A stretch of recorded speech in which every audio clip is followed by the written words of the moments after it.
Olá, alunos. Aqui quem fala é o professor Santiago, ministro aula de Educação Física. Estamos de volta para tratar de mais um assunto. Nessa semana, iremos abordar o conteúdo falando sobre ginástica, e essa aula é direcionada aos alunos da primeira série do ensino médio. Vamos falar um pouquinho sobre a história da ginástica, onde se originou, o que significa a palavra ginástica. Iremos ver que a ginástica pode ser dividida em competitivas e não competitiva, e iremos falar um pouquinho sobre algumas modalidades, tudo bem? Olha só, quando a gente fala sobre ginástica, galerinha, a ginástica ela é interessante porque ela tem uma história, assim como várias outras modalidades. O professor vai ler aqui um pouquinho sobre a história da ginástica, tá? A ginástica se desenvolveu efetivamente na Grécia Antiga, a partir dos exercícios que os soldados praticavam, incluindo habilidades e também acrobacias.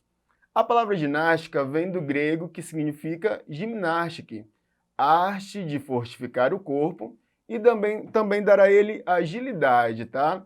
Aqui você pode ver uma imagem que descreve exatamente o que o professor acabou de falar, tá? O professor inclusive vai repetir.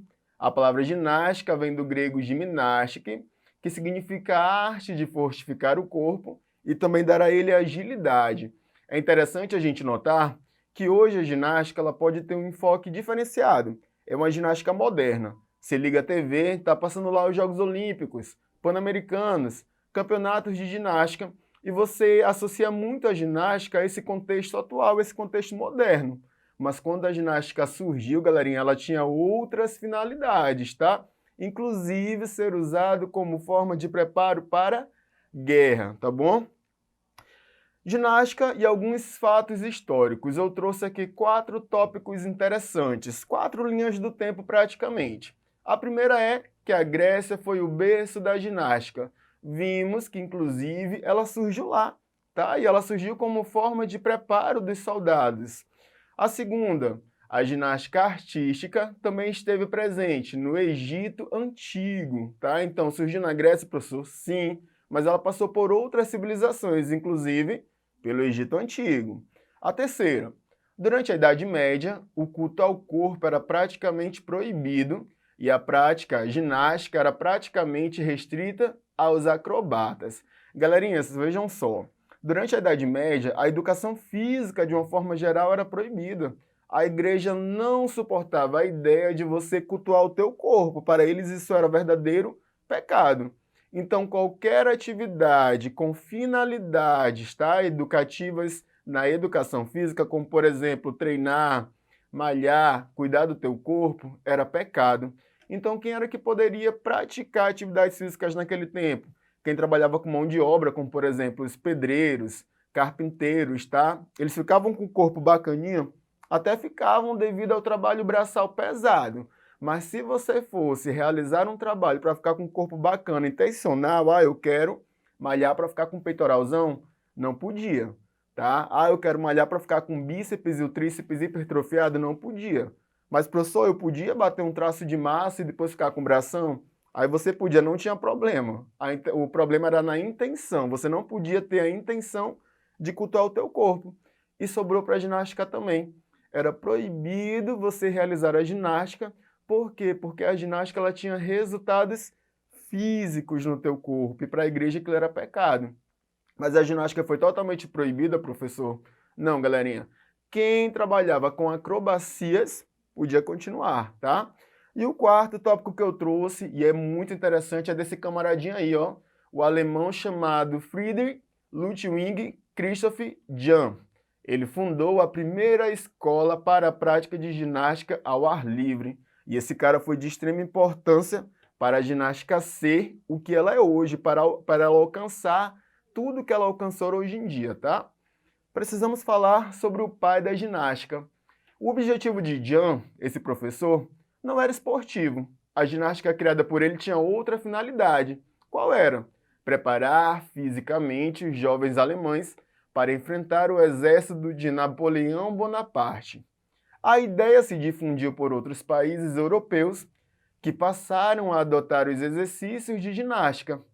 Ludwig Jahn criou os aparelhos cavalo com alças, barras horizontais, traves e barras paralelas, além das modalidades de saltos. E por esse motivo ele é considerado o pai da ginástica, tá? Galerinha, esse slide que tá passando aí para você, inclusive ele é muito comum cair em provas, tá bom? Qualquer prova que cair lá, que perguntar quem é considerado o pai da ginástica, é esse senhorzinho simpático que a foto tá aparecendo aí no canto superior da sua tela, tá bom? Frederic Ludwig Jan, o nome do camarada. Bom, falamos muito sobre a história, agora vamos tratar da prática da ginástica e suas modalidades.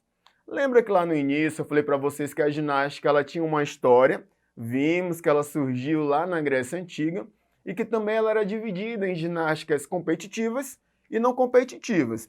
E isso é fácil de identificar.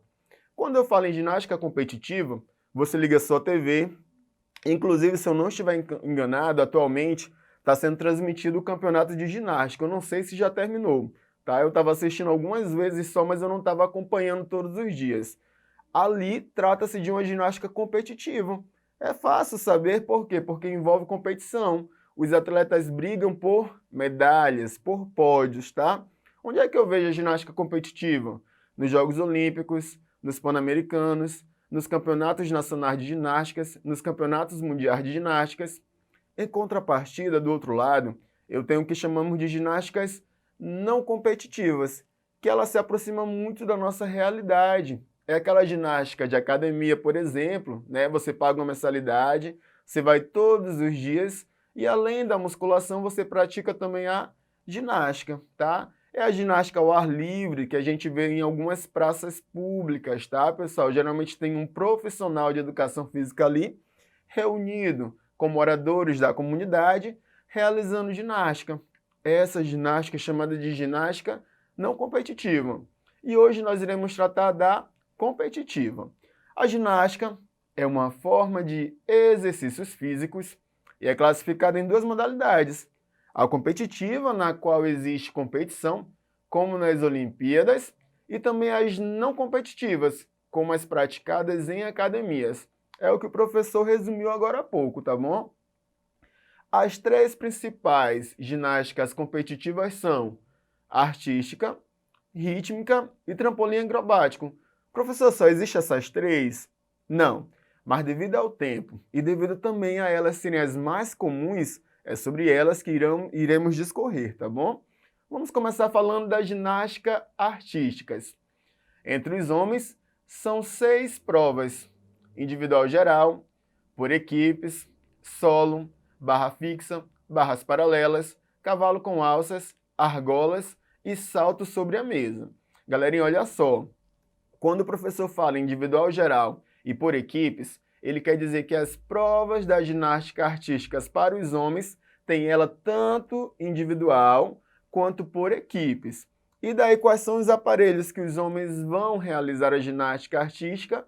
O cavalo, né, o barra fixas, barras paralelas, cavalos com alças, argolas e salto sobre a mesa, por isso que são 6. Para as mulheres é menos, são 4 provas apenas, tá? E daí as mulheres também competem nas modalidades ou nas categorias individual geral ou por equipes, nos aparelhos trave, solo, barras assimétricas e salto sobre a mesa. A ginástica artística, que foi a que vimos anteriormente, ela é tanto para homens como para as mulheres. Então, ginastas masculinos ou as ginastas, né, as mulheres participam.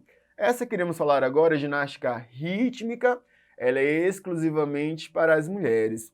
Eu acredito, galerinha, que no geral essa é a ginástica mais assistida. Praticamente todo mundo quer acompanhar a ginástica rítmica, tá? Diferentemente da ginástica artística, que é praticada tanto por homens como por mulheres, aqui na ginástica rítmica temos apenas a presença feminina. Ainda na ginástica rítmica, as mulheres competem em 5 aparelhos e o professor trouxe as imagens para vocês. Ali no canto superior nós temos a fita, ao lado nós temos as bolas, embaixo nós temos cordas, massas que são aqueles 2 objetos que a moça, tá, a ginasta, está segurando, e os arcos, né, os arcos que no nosso tempo de infância chamávamos de bambolê.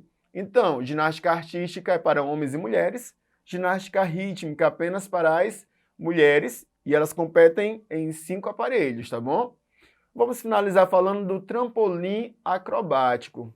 O trampolim acrobático, galerinha, ele é uma modalidade olímpica e ela tem uma história que ela pode ser um pouquinho confusa porque ela tem 2 correntes, tem 2 versões, tá? A primeira fala que lá na Idade Média, nas performances feitas pelos acrobatas e trapezistas de circo, né, eles saltavam e eles eram impulsionados por uma rede de segurança. Daí tem gente que acredita que a ideia do trampolim acrobático surgiu a partir desse momento. A segunda corrente, ela parte lá para a França, tá? Essa corrente diz, né, que é bem provável que tenha surgido a ginástica do trampolim acrobático em espetáculos franceses, cujas apresentações eram feitas a partir de um aparelho usado para dar saltos. O professor trouxe uma imagem ali para você ver mais ou menos como é que funciona o trampolim acrobático. E no trampolim acrobático nós temos algumas modalidades, tá? Ela é praticada por homens e por mulheres, e essa modalidade é composta por 4 provas: individual, sincronizado, duplo mini trampolim e o tumbling. A versão moderna do trampolim foi criada pelo George Nissen em 1934, nos Estados Unidos. O aparelho foi utilizado para treinar astronautas e desenvolver as habilidades acrobáticas em outros esportes. A atividade conquistou as pessoas que passaram a praticá-la por diversão. Incluído nos Jogos Olímpicos de Sydney nos anos 2000, o trampolim individual é a única inserida na maior competição esportiva do mundo. Galerinha, vamos revisar tudo que vimos até aqui? Hoje trabalhamos com conteúdo ginástica. Falamos sobre as origens da ginástica, aprendemos a definição do termo ginástica, vimos ainda que a ginástica pode ser praticada de forma competitiva ou não competitiva, e ilustramos 3 modalidades específicas de ginástica: a artística, praticadas por homens e mulheres em várias provas; a rítmica, praticada exclusivamente por mulheres em 5 aparelhos; e a de trampolim, que foi a última. Bom, chegamos ao fim do nosso conteúdo teórico. Vamos agora praticar, né? Vamos colocar em prática o que aprendemos através de 2 questões bem simples, tá? Primeira questão: qual das modalidades de ginásticas abaixo é exclusivamente feminina? Letra A, ginástica artística; B, laboral; C, rítmica; D, trampolim; ou E, acrobática. Galerinha, hoje nós falamos sobre a artística, a rítmica e de trampolim. A laboral nós não falamos, mas ela é uma ginástica também que existe, tá? E essa ginástica laboral ela é muito comum nos ambientes de trabalho, para deixar os trabalhadores mais relaxados, tá? Menos tensos e, de certa forma, consequentemente, para aumentar a produtividade na empresa. A acrobática também existe, mas não falamos dela. A que nós falamos foi a artística, rítmica e de trampolim. E dessas sabemos que a letra C é a correta. A ginástica rítmica ela é exclusivamente para as mulheres, tá, galerinha? As demais, homens e mulheres podem praticar. Questão 2. Qual dos aparelhos abaixo não faz parte da ginástica rítmica? Ali na primeira eu tenho as massas, que são aqueles 2 objetos azuis. Na segunda eu tenho as cordas. Na terceira eu tenho a fita. Na quarta eu tenho um aparelho que chama-se cavalo com alça. E na quinta eu tenho os arcos. Desses 5, o que não faz parte da ginástica rítmica é o cavalo com alça, que é esse que o professor acabou de circular. Ele faz parte da ginástica artística, tá, galerinha? Bom, chegamos ao final da nossa videoaula, tá, do nosso conteúdo de hoje.